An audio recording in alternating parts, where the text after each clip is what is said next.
শুধু আমি বলবো আপনাদের একটু ধৈর্য ধরতে হবে।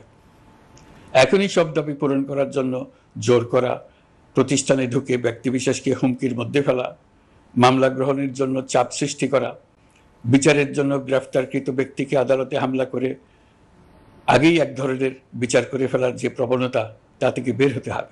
কর্মযাত্রার প্রথম পর্যায়ে রাষ্ট্র সংস্কারের কাজে আপনাদের কাছ থেকে যে সমর্থন পাচ্ছি, সেজন্য আন্তরিক ধন্যবাদ। আমরা অনুধাবন করছি যে আমাদের কাছে আপনাদের প্রত্যাশা অনেক। এই প্রত্যাশা পূরণে আমরা বদ্ধপরিকর। যদিও দীর্ঘদিনের গণতন্ত্রহীনতা, 15 বছরের ফেসিবাদী শাসন ব্যবস্থা প্রায় প্রতিটি ক্ষেত্রেই আমাদের জন্য পর্বতসম চ্যালেঞ্জ রেখে গিয়েছে, কিন্তু এই চ্যালেঞ্জ গ্রহণে আমরা প্রস্তুত। আজ আমি সরকারের পক্ষ থেকে আপনাদের দোয়া ও সহযোগিতা কামনা করতে আপনাদের সামনে এসেছি। শুধু আমি বলবো আপনাদের একটু ধৈর্য ধরতে হবে।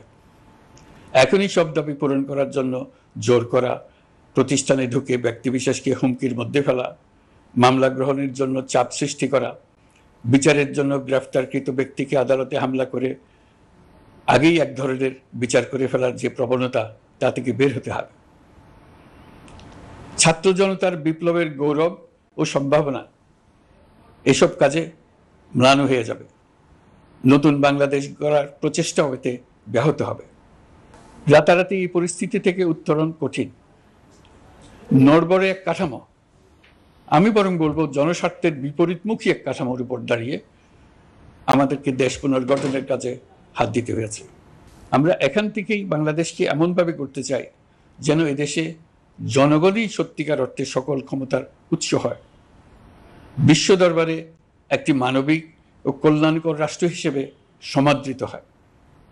তরুণ প্রজন্ম, শিক্ষার্থী ও জনতার আত্মত্যাগের প্রতি সম্মান জানাতে রাষ্ট্র সংস্কারের কাজে সফল আমাদের হতেই হবে। এর আর কোনো বিকল্প নেই। প্রিয় দেশবাসী, আপনারা ইতিমধ্যে জেনেছেন জুলাই আগস্ট মাসে গণ অভ্যুত্থানে বল প্রয়োগ ও হতাহতের যে দুঃসহ ঘটনা ঘটানো হয়েছে, তার স্বচ্ছ তদন্ত করতে জাতিসংঘের মানবাধিকার কমিশনের প্রধানকে বাংলাদেশে এসে তাদের তদন্ত শুরু করতে আমরা আমন্ত্রণ জানিয়েছি। তদন্তের এই প্রক্রিয়া এই সপ্তাহে শুরু হবে। তাদের প্রথম দল ইতিমধ্যে এসে গেছে। আমরা ইতিমধ্যে ছাত্র জনতার বিপ্লবকে নস্যাৎ করতে যে শত শত মিথ্যা ও হয়রানিমূলক মামলা দায়ের করা হয়েছিল, তার অধিকাংশ প্রত্যাহার করেছি এবং আটক ছাত্র জনতার মুক্তি লাভের ব্যবস্থা করেছে।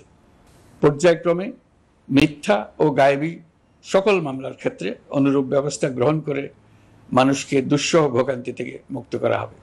ন্যায় বিচার নিশ্চিত করতে গণ অভ্যুত্থানের সকল শহীদ পরিবারকে পুনর্বাসন করবে। সকল আহত শিক্ষার্থী ও জনতার চিকিৎসার সম্পূর্ণ ব্যয় সরকার বহন করবে। সেই লক্ষ্যে স্বাস্থ্য মন্ত্রণালয়ের নেতৃত্বে উপদেষ্টা পরিষদে বৈষম্য বিরোধী ছাত্র আন্দোলনের প্রতিনিধিত্বকারী 2 জন উপদেষ্টার সহায়তায় একটা পূর্ণাঙ্গ তালিকা প্রস্তুত করা হচ্ছে।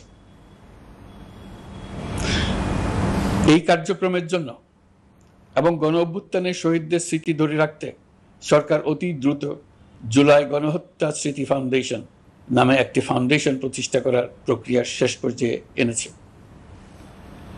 আপনাদের সবার এবং বিদেশে অবস্থানরত ভাই বোনদের অনুদান এই প্রতিষ্ঠানে পাঠানোর জন্য অনুরোধ করছি। আমি ব্যক্তিগতভাবে এই প্রতিষ্ঠানের চেয়ারম্যানের পদ গ্রহণ করেছি।